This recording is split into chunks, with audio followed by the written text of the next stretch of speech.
Magandang hapon po, Mr. Pinoy Gundaya. Kumusta na po ang mga manukan natin? Sa biyaya ng Panginoon, maganda naman ang mga manukan natin ngayon. Okay. Ika 29 days na ngayon, bukas nakagisi na itong manok. Kaya ngayong hapon na to, magtimbang kayo sa American Split. Ayan po.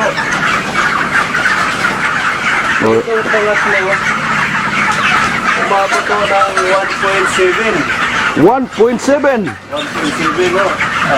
Ganda naman ah. Itong pangatlo na 1.7 in 29 days. 29 days ito. Wow. Ang una, ng 30 days, umabot ba hanggang 1 kilo isang manok? Noong una, wala pa ang imay, umabot siya ng 1.4 galon. Pero ngayon, umabot siya ng 1.7. 1.7 ha? Ganda naman. Okay. Balikan natin ang isa pang manok. Yan, malalaking manok yan. Ngayon talaga mga average natin manok ngayon.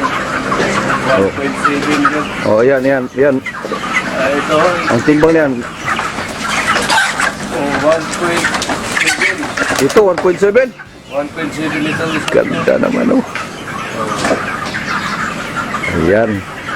Kitang-kita oh, 1.7. 1.7. Salamat ako sa Panginoon natin na bigyan tayo ng magandang manok. At salamat ako sa Mr. Dixon. Hindi siya, kaya lang ito sa akin may problem ng kulay.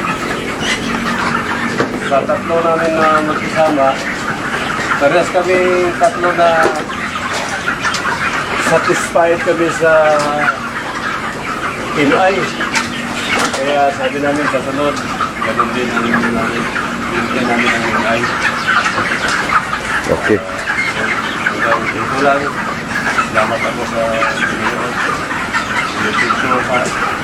Mr. Dixon Kundi sa siyang nag-request sa atin sa MI.